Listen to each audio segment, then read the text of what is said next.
ফ্যাসিস্টদের ফেরাতে প্রশাসনের মদদে নূরের উপর হামলা হয়েছে বলে অভিযোগ করেছে জামায়াত ইসলামী। দুপুরে বায়তুল মোকাররমে এক প্রতিবাদ সমাবেশে এমন অভিযোগ করেন দলটির নেতারা। জাতীয় পার্টি আওয়ামী লীগের দোসর হিসেবে মাঠে নেমেছে, তাই আগামী নির্বাচনে এই দলকে নিষিদ্ধের দাবি জানান তারা। জামায়াত নেতারা বলেন, আগামী নির্বাচনের জন্য পিআর পদ্ধতির ফয়সালা রাজপথেই হবে। মাহমুদ সোহেলের রিপোর্টে বিস্তারিত।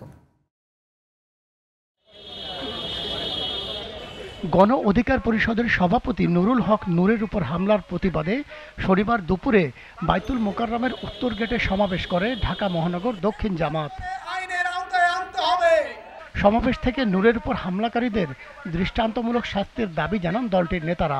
ভিডিওতে দেখা যাচ্ছে সেনা সদস্যদের মধ্যে, পুলিশ সদস্যদের মধ্যে এবং গোয়েন্দা সদস্যরা ছদ্মবেশ ধারণ করে এসে যারা নুরুর উপর হামলা করেছেন তাদের বাঁচার উপায় নাই। জাতীয় পার্টি আওয়ামী লীগের দোসর ছিল, এদেরকে জাতীয় বেঈমান পার্টি বলা উচিত।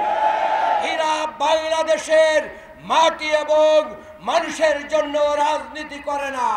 আগামী নির্বাচনে জাতীয় পার্টিকে নিষিদ্ধ ঘোষণা করতে হবে। এটা একটি সুপরিকল্পিত ঘটনা। এই পরিকল্পনার মতলব এবং উদ্দেশ্য হচ্ছে ফ্যাসিবাদকে বাংলাদেশে পুনর্বাসিত করার ষড়যন্ত্র। আগামী সংসদ নির্বাচন পিআর পদ্ধতি ছাড়া সুষ্ঠু ও নিরপেক্ষ হবে না বলে মনে করেন জামাত নেতারা। ৫৩ বছর আমাদের সুষ্ঠু নির্বাচন উপহার দিতে পারে না, এই পদ্ধতি ব্যর্থ প্রমাণিত হয়। কিসের সংবিধানের দোহাই দেন? আপনিও তো সাংবিধানিক পথে আসেন নাই। ফ্যাসিবাদী আমলে যে ভোটের প্রতি আস্থা নষ্ট হয়েছে, আমরা আস্থা রাখতে চাই, আপনারা আস্থা ফিরিয়ে আনুন। তাহলে ফেব্রুয়ারিতে সুষ্ঠু নির্বাচন হবে। পিআর পদ্ধতি ছাড়া নির্বাচন এদেশের জনগণ মানে না।